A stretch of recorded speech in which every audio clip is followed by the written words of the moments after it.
Hello दोस्तों, तो welcome to my YouTube channel. Myself Ankit and I am your chemistry mentor. आज हम discuss करने वाले हैं एडियाबैटिक इरिवर्सिबल प्रोसेस का वर्गीकरण निकालेंगे, limitation of first law of thermodynamics पढ़ेंगे और साथ में इंट्रॉपी को भी देखेंगे। बेसिकली ये भी देखेंगे इंट्रॉपी आई कैसे। तो चलो सबसे पहले स्टार्ट करते हैं। एडियाबैटिक प्रोसेस में इरिवर्सिबल प्रोसेस का वर्गीकरण देखेंगे। Adiabatic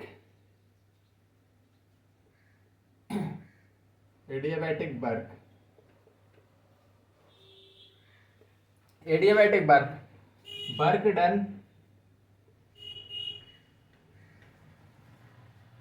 in adiabatic irreversible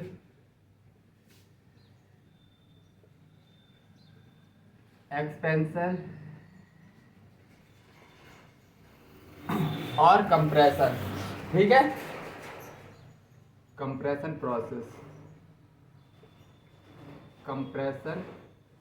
process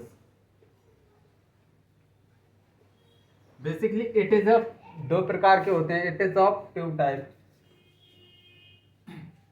it is of two types. चलो वन बाय वन डिस्कस करते हैं। पहला हम डिस्कस करेंगे basically expansion of gas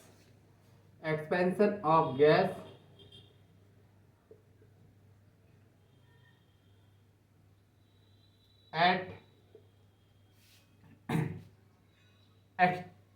zero pressure, मतलब जीरो एक्सटर्नल प्रेशर होगा। एट जीरो प्रेशर, और बोल सकते हो फ्री एक्सपेंशन में क्या होता है। फ्री एक्सपेंशन की कंडीशन तुमको बता चुका हूं मैं। फ्री एक्सपेंशन में बेसिकली या फिर वैक्यूम लिखा हो तो पी एक्सटर्नल बेसिकली जीरो होता है। क्या होता है फ्री एक्सटर्नल जीरो प्रेशर में पी एक्सटर्नल क्या होगा, पी एक्सटर्नल जीरो। मतलब या फिर ऐसे लिख सकता है फ्री एक्सपेंशन, या फिर इधर वैक्यूम लिख सकता है, वैक्यूम। तो इधर वर्क डन का फॉर्मूला क्या था, माइनस पी एक्सटर्नल डीबी। और हमने देख लिया पी एक्सटर्नल क्या है, पी एक्सटर्नल बेसिकली जीरो है। तो वर्क डन भी क्या होगा, वर्क डन भी जीरो होगा क्योंकि ये जीरो है, तो वर्क डन भी जीरो हो गया। और हमने फर्स्ट लॉ ऑफ थर्मोडायनेमिक्स में हमने क्या पढ़ा था, डेल्टा यू बराबर Q plus W. Delta U is equal to Q plus W. और एडियाबैटिक कंडीशन पढ़ रहे हैं तो क्यू क्या होगा, जीरो। क्यू जीरो होगा तो डेल्टा यू बराबर डेल्टा डब्ल्यू, मतलब डेल्टा डब्ल्यू अगर वर्क डन जीरो है तो डेल्टा यू क्या होगा, जीरो। डेल्टा यू जीरो होगा, internal energy is a function of temperature, तो डेल्टा टी भी जीरो और डेल्टा एंथैल्पी भी इधर जीरो आएगी। ठीक है, तो आई थिंक इसमें किसी को किसी प्रकार की कोई दिक्कत नहीं हुई होगी। ये हमने expansion of gas at zero pressure पढ़ा है। अब हम दूसरी कंडीशन पढ़ रहे हैं। बेसिकली टेस्टर कहाँ है,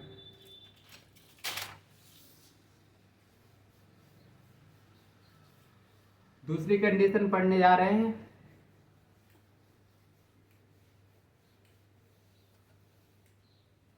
दूसरा एक्सपेंशन और कंप्रेशन,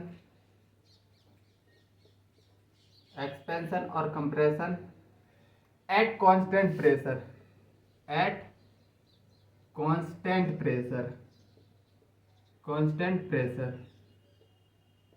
ठीक है, तो बेसिकली वर्क डन का फॉर्मूला क्या था, वर्क डन का formula minus P external V2 minus V1 या delta V, V2 minus V1। इतनी बात सबको पता होनी चाहिए।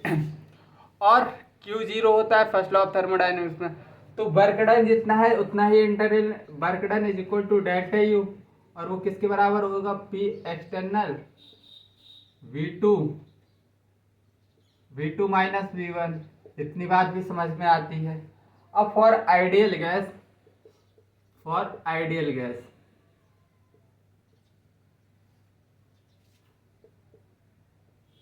डेल्टा यू का फॉर्मूला हमने पढ़ा था N C P delta T, ये हमने फॉर्मूला पढ़ा है। और सी बी है एट कांस्टेंट वैल्यू, और डेल्टा एच बराबर N C P delta T, ये हमने पढ़ा है। अगर मैं delta H upon delta U करूँ, delta H upon delta U, तो इधर से आएगा N C P delta T upon N C B delta T, इससे ये कट गया, बचा C P upon C B, C P upon C B, और C P upon C B होता है gamma, C P upon C B होता है gamma, इसको पॉइजन रेशियो बोलते हैं। तो basically delta H is equal to gamma internal energy, change in internal energy लिख सकता हूँ। किसी को किसी प्रकार की दिक्कत इसमें किसी प्रकार की कोई दिक्कत नहीं होनी चाहिए, ठीक है। देख लो अच्छे से एक बार। अब मैं आगे बढ़ रहा हूँ, इतनी चीजें अपने नोट्स में नोट डाउन कर लो। तो बेसिकली W बराबर एडियाबैटिक कंडीशन में डेल्टा यू वर्क डन के बराबर होता है, इतनी बात सबको पता है, ये बात सबको पता है। Delta U n C B delta T होता है, और work done minus P external V2 minus V1। अगर मैं इसको N C B T2 minus T1 लिखूँ, किसी को कोई दिक्कत नहीं होनी चाहिए। और इधर पे मैं माइनस साइन हटाऊँ, माइनस को अंदर ले जाऊँ, तो P external V1 minus V2 ऐसे लिख सकता हूँ मैं इसको, या नहीं भाई। नेगेटिव साइन को क्या किया है मैंने, अंदर कर दिया है, नेगेटिव साइन को अंदर कर दिया है, इसलिए ये V2 माइनस V1 था, अब V1 माइनस V2। और for ideal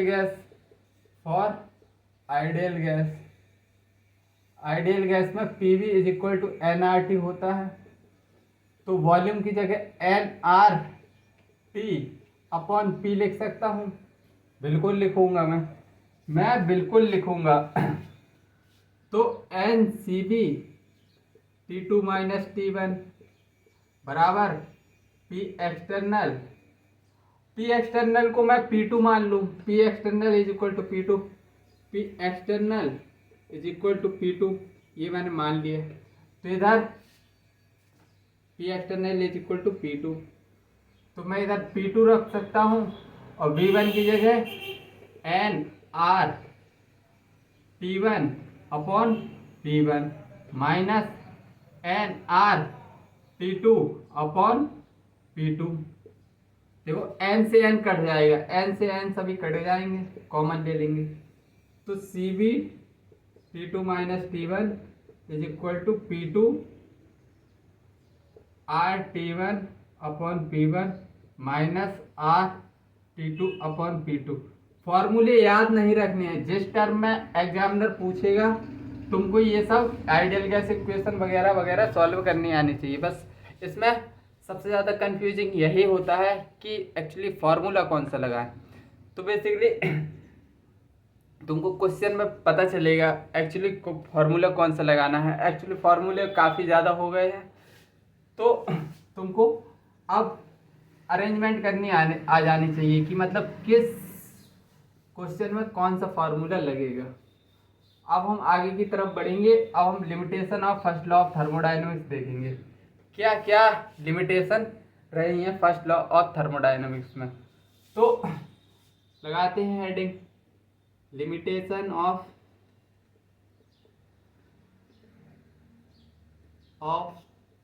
first law of thermodynamics.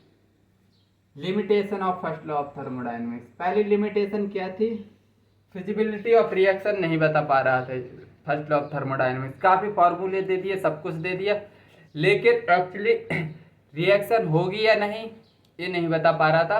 क्या first law of thermodynamics does not tell about this law, does not tell about the feasibility of reaction, feasibility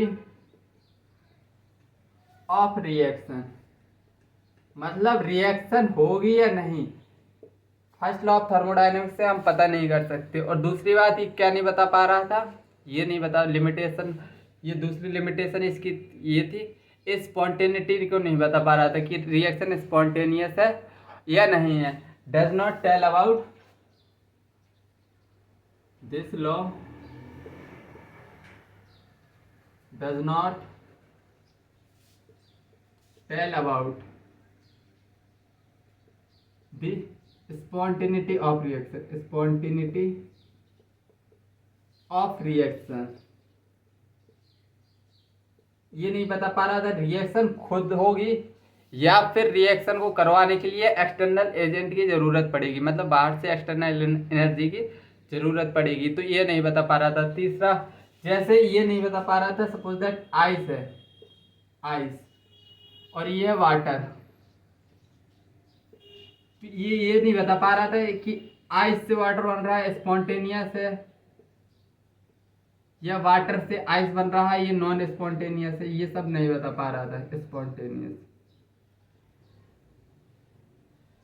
और तीसरा point और क्या नहीं बता रहा पा रहा था, does not tell about, does not tell about the direction of heat flow, the direction of heat flow, heat flow मतलब किस डायरेक्शन से, किस डायरेक्शन में हीट फ्लो होगी, मतलब जैसे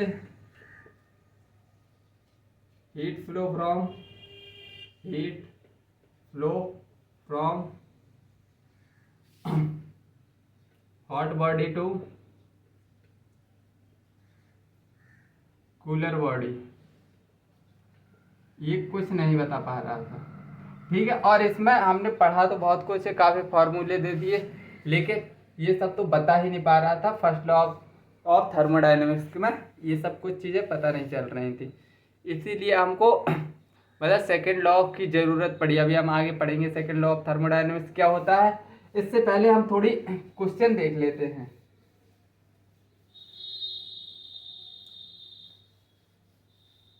हमने एडियाबैटिक प्रोसेस में मतलब काफ़ी कुछ पढ़ लिया है, मैं एक दो क्वेश्चन भी करवा दे रहा हूँ, थोड़ी आइडिया लगेगा एक्चुअली इसमें कैसे क्वेश्चन पूछे जाते हैं। तो चलो एक क्वेश्चन करते हैं, कैमरा चल रहा है या नहीं, चलो कैमरा अपना काम कर रहा है, अपन भी अपना काम करते हैं। चलो, when 1 mole of monoatomic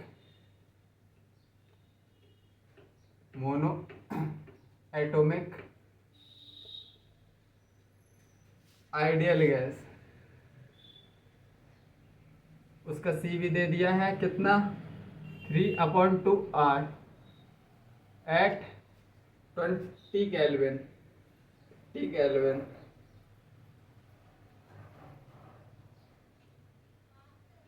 undergoes adiabatic change, adiabatic change under a constant external pressure, under a constant external pressure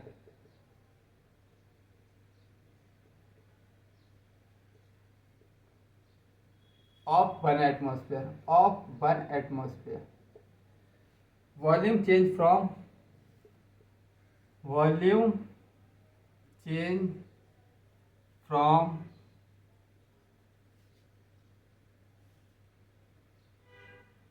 1 liter to 2 liter, the final temperature in Kelvin would be,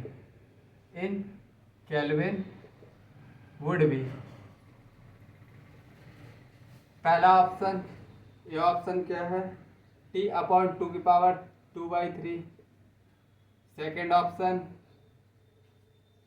T+2/3 into 0.0821, C option T, D option T-2/3 into 0.0821।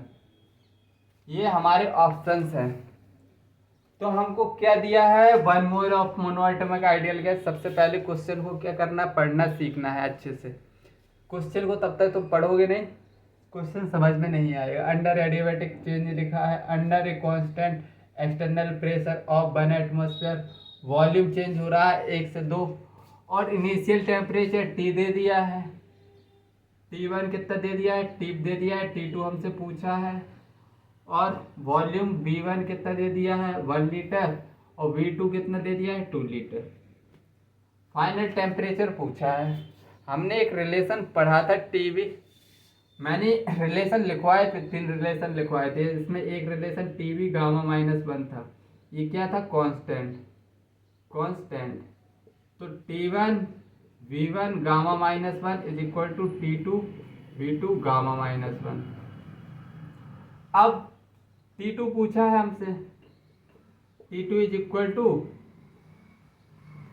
T1 V1 gamma minus one V2 gamma minus one, यही relation है।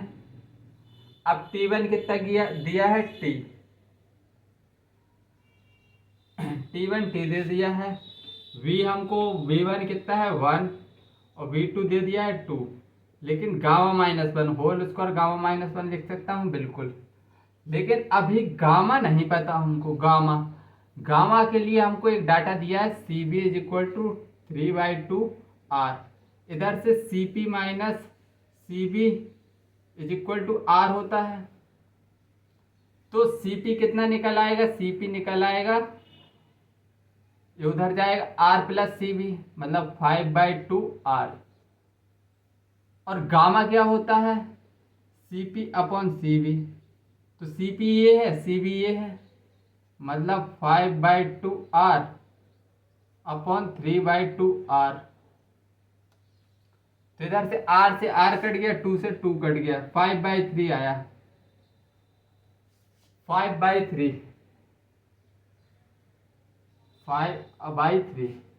Sorry, तुमको थोड़ी दिक्कत हुई होगी, लेकिन मैं बोलता जा रहा हूँ, तुमको समझ में आ गया होगा। अब T1/2 5/3 -1, तो इधर से आएगा 2/3, T1 इज 1⁻²/3। ऑप्शन देख लो, अब ऑप्शन देख लो, यही हमारा क्या है, आंसर है, फाइनली आंसर। तो ऑप्शन में पहले ही ऑप्शन हमारा क्या है, करेक्ट ऑप्शन है। ठीक है, अगर ये किसी को समझ में ना आया हो गामा कैसे निकला है, तो देखो इधर से बताऊं। गामा बेसिकली CP/CB होता है। CP की वैल्यू कितनी आई है, 5/2R, और इधर है 3/2R। तो R से R कट गया, 2 से 2 कट गया, 5/3 आया। ठीक है, आप समझ में आ गया होगा, एक्चुअली ये 5/3 है। तो ये क्वेश्चन फिनिश हुआ। चलो दूसरे क्वेश्चन की तरफ मूव करते हैं। अच्छा क्वेश्चन था, मतलब इसको अच्छा क्वेश्चन बोलेंगे। Mayer's relation CP-CB is equal to R, तुमने काफ़ी यूज़ किया है इसको, मतलब ये रिलेशन अब तक तुम्हारे जहन में घुस गया होगा, बैठ गया होगा। मैं चीज़ें बार बार इसलिए इतनी ज़्यादा, मतलब मैं बार बोलता ही क्यों रहता हूँ, एक्चुअली इसलिए बार बार बोलना पड़ता है ताकि तुम्हारे दिमाग में घुस सके चीज़ें। क्योंकि एक्चुअली तुम कान बंद करके बैठते हो, तो कान खोल के मुझे घुसानी पड़ती है बात, तो ऑब्वियसली चिल्लाना पड़ेगा। ठीक है, तो चलो एक और क्वेश्चन करते हैं इसी बात पे। थोड़ी हंसी मजाक होता रहना चाहिए क्लास में।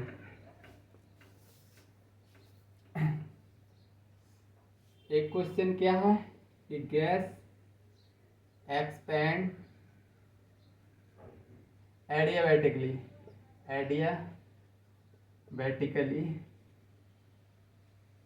at constant pressure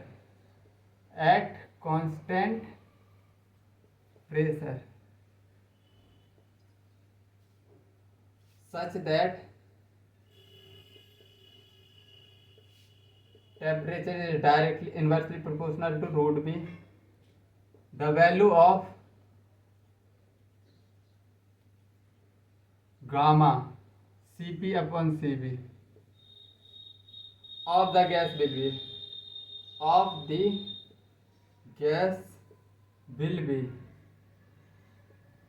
पहला option 1.3, second option 1.5, third option 1.7, fourth option 2.0। Question बहुत प्यारा है, बहुत ज़्यादा प्यारा। ठीक है, हाँ क्या बोला है, gas expand adiabatically at constant pressure. हाँ, टीवी का relation, value of gamma, value of gamma, gamma पूछा है, गामा पॉइजन रेशियो पूछा है, और टीवी का इधर रिलेशन है। और टीवी का हमने एक रिलेशन हमने पढ़ा है, TV is equal to gamma -1 हमने पढ़ा है। अगर टी इज डायरेक्टली प्रोपोर्शनल टू 1/√v तो टी रूट बी कांस्टेंट होगा, मतलब टी बी 1/2 ये क्या होगा, कांस्टेंट। और हमने एक रिलेशन पढ़ा है, T V is equal to gamma -1, ये क्या होता है, कांस्टेंट। हमने ये रिलेशन पढ़ा है। देखो टी बी की जगह गामा -1 है, गामा -1 इज इक्वल टू कितना है, हाफ, हाफ। तो गामा कितना निकल आया, गामा कितना निकलेगा, हाफ। ठीक है, गामा कितना निकलेगा, हाफ, मतलब 0.5। ये ऑप्शन हमारा, ये यार 1.5 है, कहीं गलती कर रहे हैं क्या, बिल्कुल गलती कर रहे हैं। गामा 1/2 + 1 होगा, ये इस साइड जाएगा नेगेटिव साइन, इस साइड जाएगा पॉजिटिव हो जाएगा, तो इधर से 3/2 आएगा। 2 एकम 2, 2 पंचे 10। अब आ गया सही आंसर। सेकंड ऑप्शन हमारा क्या है, करेक्ट ऑप्शन है। आई थिंक इतनी बातें समझ में आई होंगी। अभी तक कुछ नहीं था, खैर सब समझने वाली बातें थी। अब हम थोड़ी और आगे मूव करेंगे, स्पॉन्टेनिटी के बारे में चर्चा करेंगे।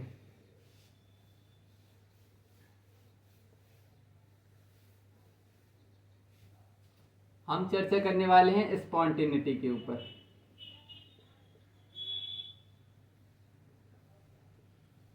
मतलब पहला प्रोसेस हम पढ़ेंगे spontaneous process, spontaneous process. Spontaneous process basically होते क्या है, मैं तुम्हें एक सरल भाषा में समझाऊं। जो खुद से हो जाए, उनको करवाने के लिए किसी एक्सटर्नल एजेंसी की ज़रूरत ना पड़े, एक्सटर्नल एनर्जी की ज़रूरत ना पड़े, उसको हम क्या बोलते हैं, स्पॉन्टेनियस प्रोसेस। स्पॉन्टेनियस प्रोसेस, इसमें इसकी डेफिनेशन लिखेंगे, process which occurs on its own। खुद से हो जाए जरूरी है, मतलब जो भी प्रोसेस जो खुद से हो जाए उसको हम स्पॉन्टेनियस प्रोसेस बोलेंगे। Spontaneous process basically all the irreversible process, all the irreversible and natural process are irreversible process, are spontaneous process।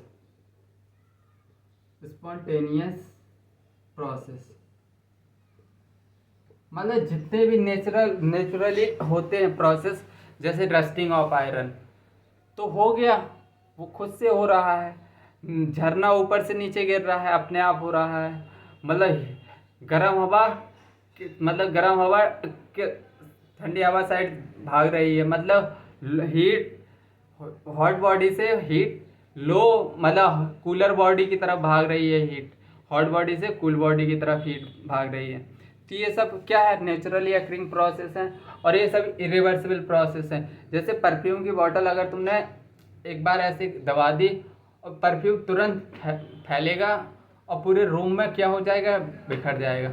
क्या ये प्रोसेस स्पॉन्टेनियस है? बिल्कुल है। ये इरिवर्सिबल प्रोसेस कैसे है? इरिवर्सिबल प्रोसेस लिखा है ना, इरिवर्सिबल। अब हम परफ्यूम के सभी मॉलिक्यूल्स को इकट्ठा करके परफ्यूम की बोतल में नहीं डाल सकते। जैसे नदी का झरना है, अगर पानी ऊपर से नीचे गिर रहा है तो हम उसको ऊपर नहीं कर सकते, ऊपर नहीं ले जा सकते। अगर हम उस पानी को ऊपर ले जाएंगे तो हमको एक्सटर्नल एनर्जी की ज़रूरत पड़ेगी, हमको इंजन वगैरह लगाने पड़ेंगे। तो आई थिंक अब चीज़ें समझ में आ गई होंगी कि स्पॉन्टेनियस प्रोसेस नेचुरल प्रोसेस होती हैं सभी, और इरिवर्सिबल प्रोसेस मतलब वो उनको दोबारा नहीं करवाया जा सकता। एक बार हो गई तो हो गई, जैसे रस्टिंग ऑफ आयरन, एक बार हो गया तो हो ही गया। जैसे इसके एग्जाम्पल की बात करें, फ्लो ऑफ वाटर, आज मैं बहुत गलत लिख रहा हूँ, flow of water from high level to low level, मतलब झरना ऊपर से कहाँ गिरता है, नीचे की तरफ। Melting of ice, melting of ice eight 25 degree Celsius,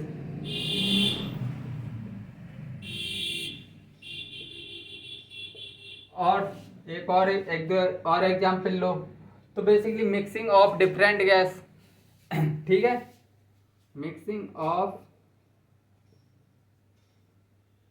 different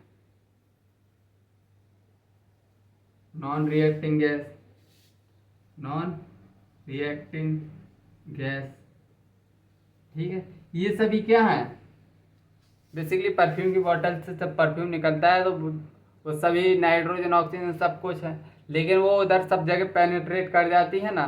तो मतलब mixing of different non reacting gas ये होता है हर जगह। अगर परफ्यूम की बोतल तुम एक कोने में खोलोगे तो चाहे रूम के किसी भी कोने पे बैठ जाना, उधर पे तुमको क्या खुशबू आएगी। तो आई थिंक स्पॉन्टेनियस प्रोसेस तुम्हारे मतलब दिमाग में अच्छे से सेट हो गया होगा। सीधी बात, नो बकवास, जो खुद से हो उसको स्पॉन्टेनियस प्रोसेस बोल देना, ठीक है। अब हम नॉन स्पॉन्टेनियस रिएक्शन की समझते हैं। नॉन स्पॉन्टेनियस रिएक्शन कौन सी होती हैं?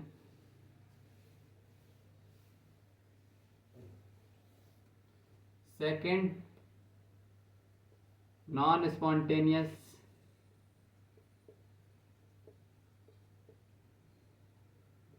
स्पॉन्टेनियस प्रोसेस क्या होती हैं? जो खुद से ना हो, जिसको कराने के लिए बाहर से एनर्जी लगानी पड़े, तो उसको हम नॉन स्पॉन्टेनियस प्रोसेस बोलेंगे। Reaction process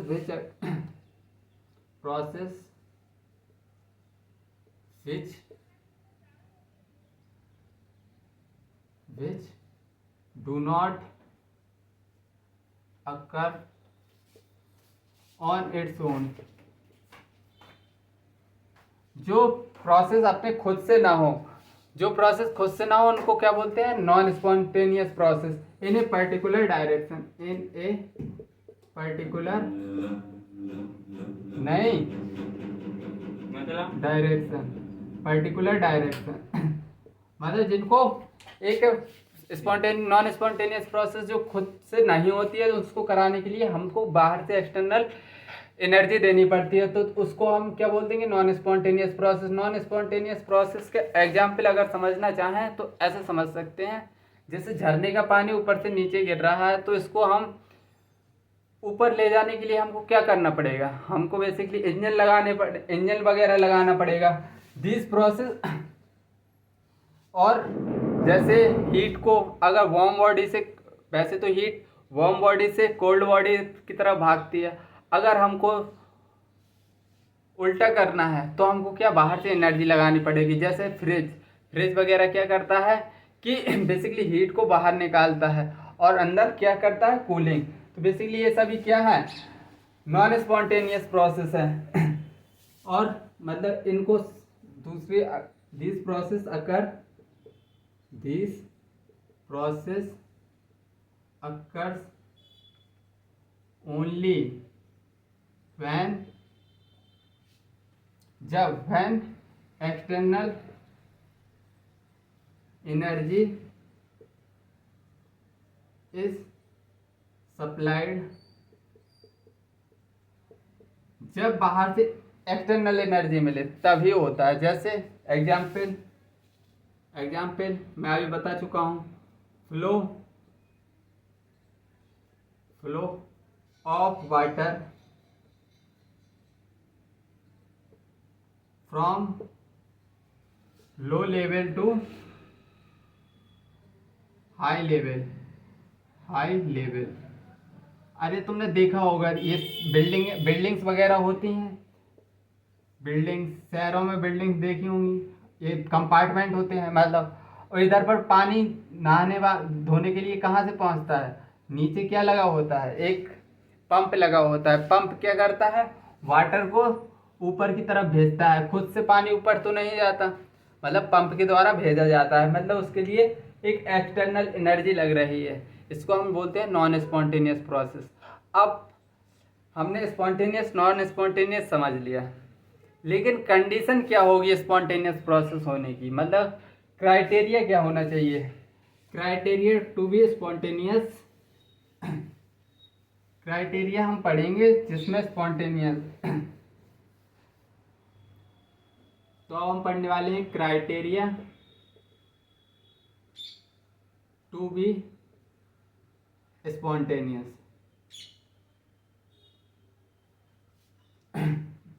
criteria for a process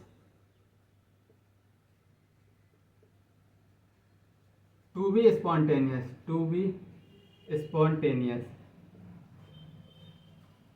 criteria देखेंगे। सबसे पहले tendency to attain maximum stability minimum energy का क्राइटेरिया सबसे पहले आता है। अगर किसी को हमको स्पॉन्टेनियस बोलना है तो टेंडेंसी टू अटेन, पहला point, tendency to attain minimum energy होनी चाहिए and maximum stability. Minimum energy कब होगी, अरे कि कोई सिस्टम है उसके पास मिनिमम एनर्जी कब होगी, तब उसकी एनर्जी को बाहर क्या कर दिया जाए, रिलीज कर दिया जाए। एनर्जी को क्या कर दिया जाए, एनर्जी को रिलीज कर दिया जाए, मिनिमम एनर्जी। तो बेसिकली ये एक्सोथर्मिक प्रोसेस है ना, एनर्जी को हम बाहर निकाल रहे हैं, तभी तो मिनिमम एनर्जी होगी। बेसिकली कोई भी मॉलिक्यूल होता है, जैसे सपोज दैट ये पेन है, इसके पास कुछ एनर्जी होगी, अगर मुझे इसकी एनर्जी कम करनी होगी तो इसकी एनर्जी को मुझे क्या निकालना होगा, और जिसके पास कम एनर्जी होती है वही सबसे ज़्यादा स्टेबल होता है। अगर मुझे पैसे मिल जाएं तो मेरी तो क्या एनर्जी बढ़ जाएगी, मैं तुरंत दौड़ के जाऊंगा मार्केट और शॉपिंग करूंगा और घूमने जाऊंगा दोस्तों के साथ, और पैसे ख़त्म हो गए तो घर पे ही तो आऊँगा, मतलब एनर्जी मेरी डिसिपेट हो गई, बाहर निकल गई। डिसिपेट होने का मतलब डेल्टा एच क्या होना चाहिए, निगेटिव होना चाहिए, delta H negative. Delta H negative होगा तभी रिएक्शन क्या होगी, स्पॉन्टेनियस होगी, मतलब तभी मिनिमम एनर्जी अटेंड होगी और मैक्सिमम स्टेबिलिटी। मतलब हम बोल सकते हैं एक्सो रिएक्शन में स्पॉन्टेनियस रिएक्शन है, एक्सोथर्मिक रिएक्शन क्या है, स्पॉन्टेनियस, और एंडोथर्मिक डेल्टा एच जिसका पॉजिटिव होता है, नॉन स्पॉन्टेनियस। इतनी बात समझ में आई, इतनी बात समझ में आ गई। लेकिन देखा गया however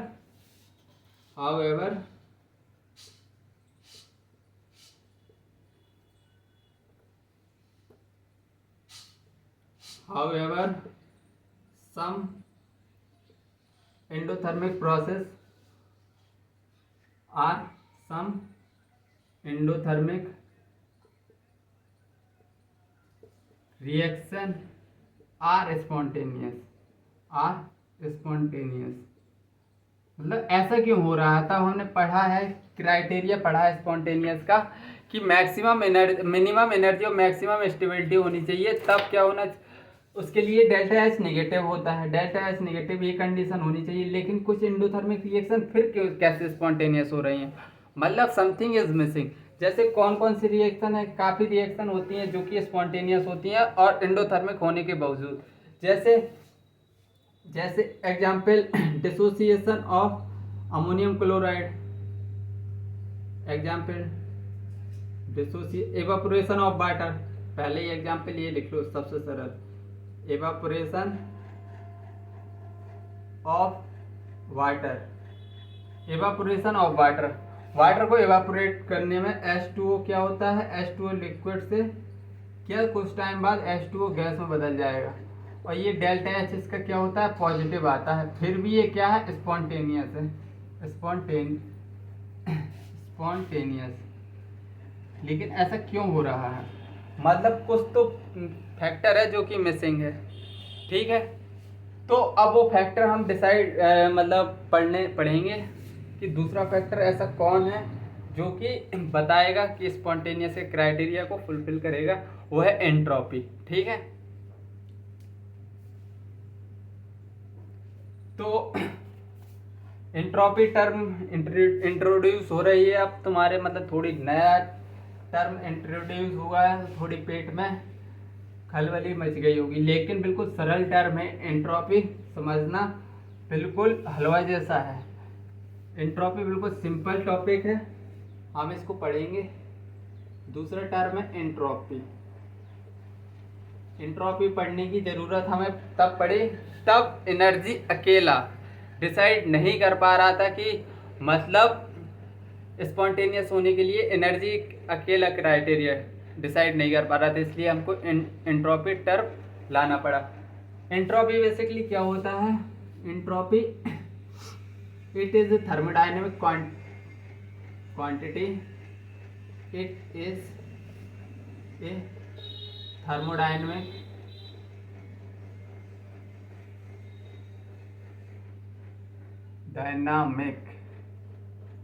quantity which is used to calculate randomness, मतलब to determine the is used to determine the randomness,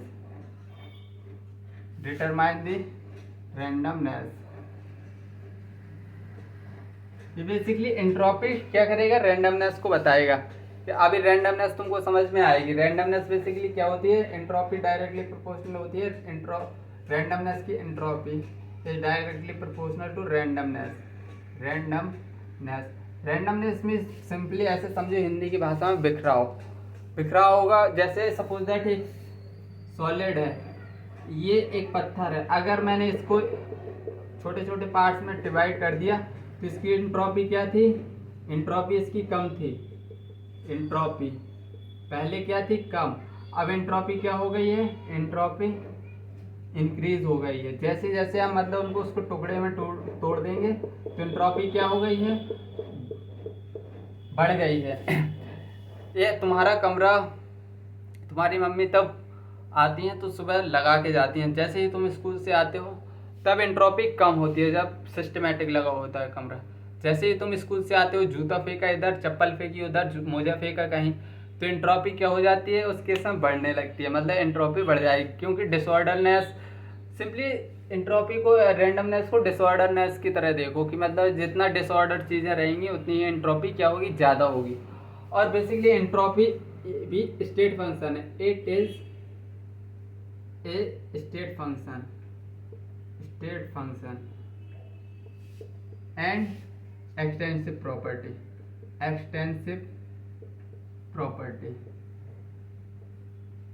मतलब स्टेट फंक्शन है इनिशियल और फाइनल पॉइंट, इनिशियल स्टेट और फाइनल स्टेट पर डिपेंड करती है, बीच के रास्ते से इसको कोई मतलब नहीं है।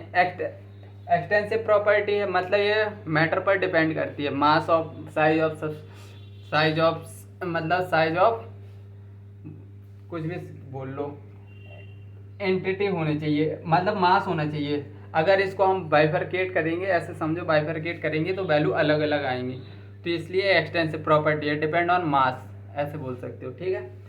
और इसकी बात, तीसरी बात, इसको basically represented by S in case of standard condition standard condition में हम इसको एस नॉट से डिनोट करते हैं, ठीक है। तो ये हमारी हो गई कहानी एंट्रोपी। अब हम एंट्रोपी को और अच्छे से समझेंगे।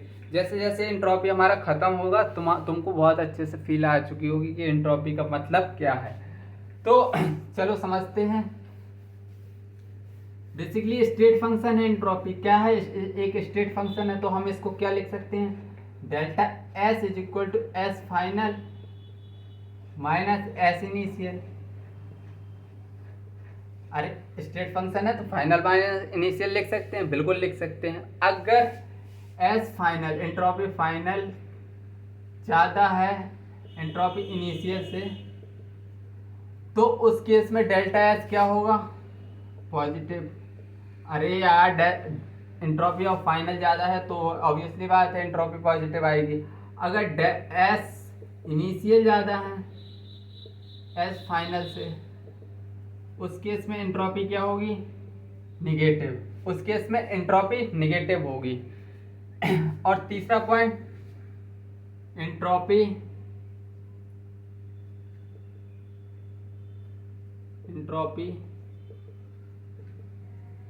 Change in a chemical reaction, तो उसको कैसे फाइंड करेंगे एंट्रोपी चेंज को? Entropy change summation of entropy of product minus summation of entropy of reactant, ये फॉर्मूला लगाएंगे। मतलब एक क्वेश्चन दिया होगा, एंट्रोपी ऑफ रिएक्टेंट और प्रोडक्ट दिए होंगे और चेंज इन एंट्रोपी पूछा होगा, ठीक है। ये सब छोटी छोटी सी बातें हैं जो कि याद रखनी है। अब मैं कुछ पॉइंट्स बताने जा रहा हूँ। पहला, एंट्रोपी फिजिकल स्टेट पर डिपेंड करती है। क्या? फिजिकल स्टेट पर।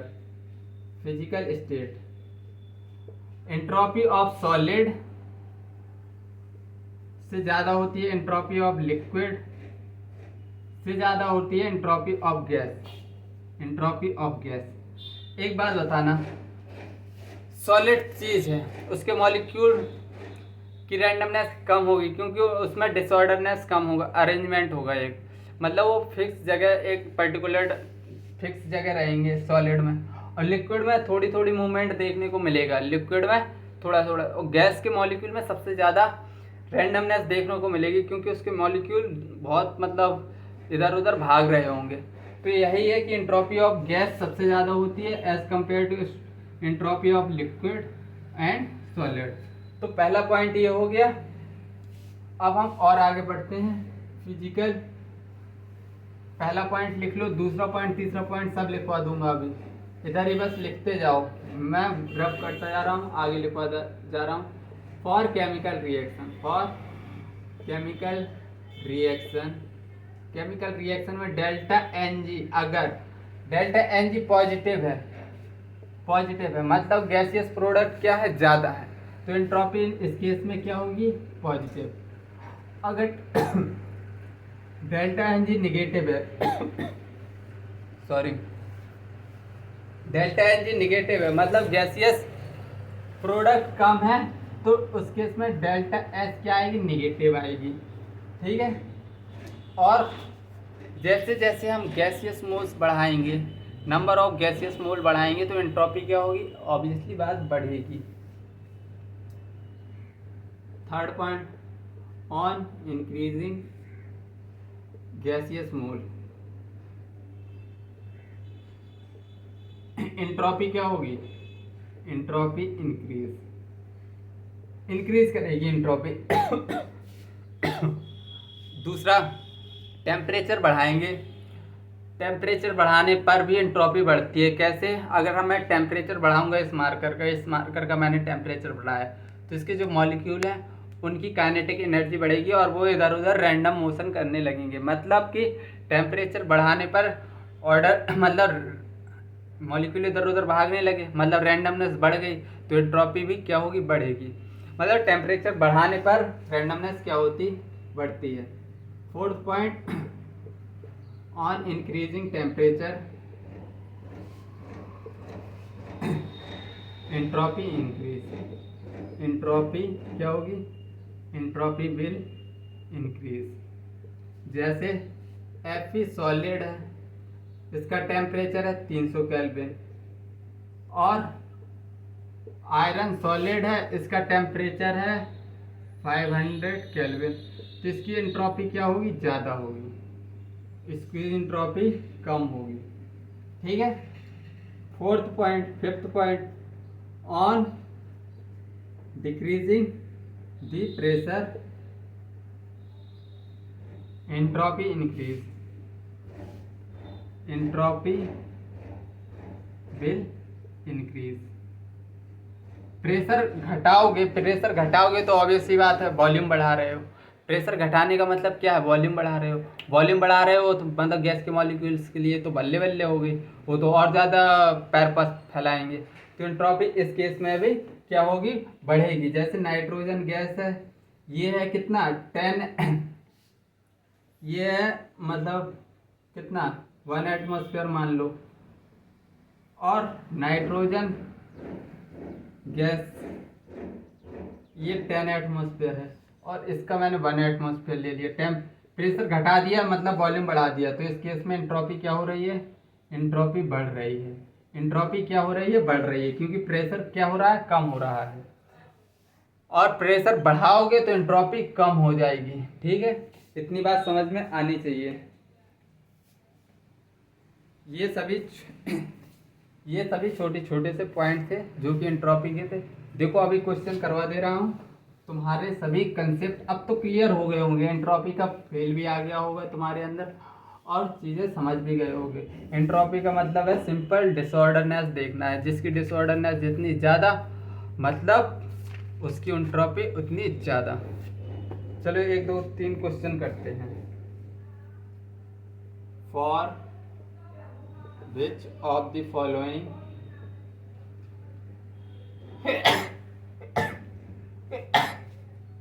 sorry delta S will be maximum? A, calcium solid से plus oxygen gas gives calcium oxide solid, sorry और बी, कैल्शियम कार्बोनेट सॉलिड है, calcium oxide solid plus carbon dioxide gas. C, carbon solid plus oxygen gas gives carbon dioxide gas. D, nitrogen gas plus O2 gas gives 2NO gas. अब हमको बताना है delta S maximum कब होगा। Delta n जी से find करेंगे हम, delta n जी से। जिसका डेल्टा एन जी पॉजिटिव आएगा मतलब उसकी एंट्रोपी मैक्सिमम होगी। तो डेल्टा एन जी इस रिएक्शन के लिए लिखा रहा हूँ। स्टोइकोमेट्रिक कोएफिशिएंट गैसियस वाला देखना है, गैसियस वाला, सॉलिड वाला कंसीडर नहीं करना है। तो stoichiometric coefficient of product solid है 0 माइनस, इधर एक गैस का मॉलिक्यूल है -1, मतलब इधर क्या आ रही है? नेगेटिव आ रही है, 0 - 1। इधर एंट्रोपी क्या है? नेगेटिव आएगी। इधर entropy delta n G gaseous 1 है -0, मतलब इधर क्या आ रही है? पॉजिटिव। इधर डेल्टा एन जी देखो, प्रोडक्ट में 1 है माइनस, रिएक्टेंट में भी है। इधर कोई एंट्रोपी चेंज नहीं होगी। इसमें देखो डेल्टा एन जी, इसका 2 मोल है, इसके भी 2 मोल है, इधर भी कोई प्रकार की एंट्रोपी चेंज नहीं आएगी। तो एंट्रोपी मैक्सिमम कहाँ होगी? जहाँ डेल्टा एन जी क्या है? पॉजिटिव है। मतलब बी ऑप्शन हमारा क्या है? राइट ऑप्शन है। ठीक है, तो ऐसे क्वेश्चन आते हैं बिल्कुल हलवा टाइप के क्वेश्चन, जो कि तुम देखते ही सॉल्व कर ले जाओगे।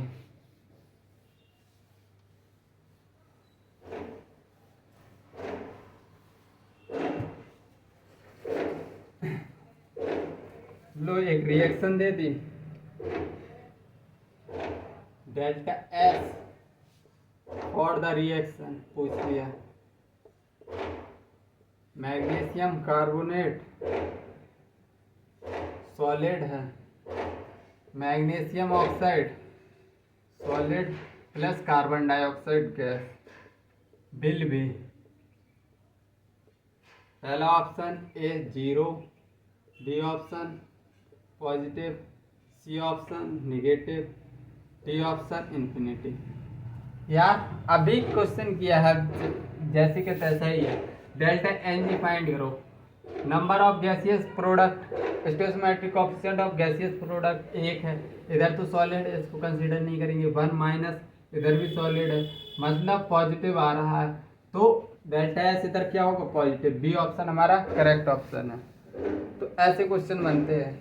चलो एक थोड़ी अच्छा सा क्वेश्चन कर लेते हैं।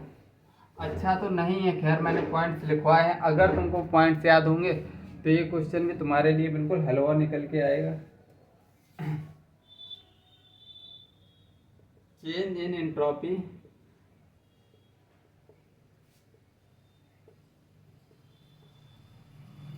Is negative. एंट्रोपी नेगेटिव पूछ रहा है। पहला A, bromine liquid, bromine gas. B option carbon solid plus H2O gas, carbon monoxide gas plus H2 gas.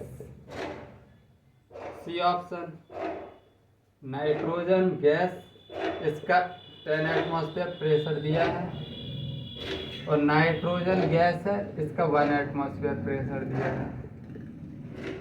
D option Fe at 400 kelvin, और इधर Fe एट 300 केल्विन।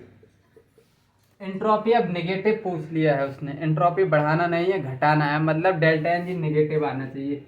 इसमें देखो डेल्टा एन जी क्या आ रहा है, प्रोडक्ट माइनस रिएक्टेंट, मतलब इधर तो पॉजिटिव आ रही है। इसमें देखो delta n G gaseous product 2 minus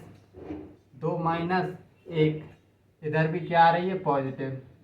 अब इधर डेल्टा एन जी से खेल नहीं होगा। प्रेशर क्या हो रहा है, कम हो रहा है। प्रेशर कम हो रहा है मतलब वॉल्यूम बढ़ रहा है, वॉल्यूम बढ़ रहा है मतलब एंट्रोपी क्या हो रही है, बढ़ रही है, तो ये भी नहीं होगा। इसमें टेम्परेचर घट रहा है, टेम्परेचर घट रहा है मतलब मॉलिक्यूल की रैंडमनेस कम हो रही है। पहले ज़्यादा टेम्परेचर था, ज़्यादा काइनेटिक एनर्जी थी, ज़्यादा काइनेटिक एनर्जी थी तो मूवमेंट भी ज़्यादा था। अब कम टेम्परेचर बचा है तो मूवमेंट क्या हो गई है, कम हो गई है। एंट्रोपी क्या हो गई है, डिक्रीज हो गई है। तो डी हमारा ऑप्शन करेक्ट ऑप्शन है। तो चलो आज के लिए बस इतना ही रखते हैं। आई थिंक आज का सेशन तुमने एंजॉय किया होगा, मज़ेदार सेशन था। तो बस चलो आज के लिए इतना ही रखते हैं। बाय बाय, जय हिंद, टेक केयर।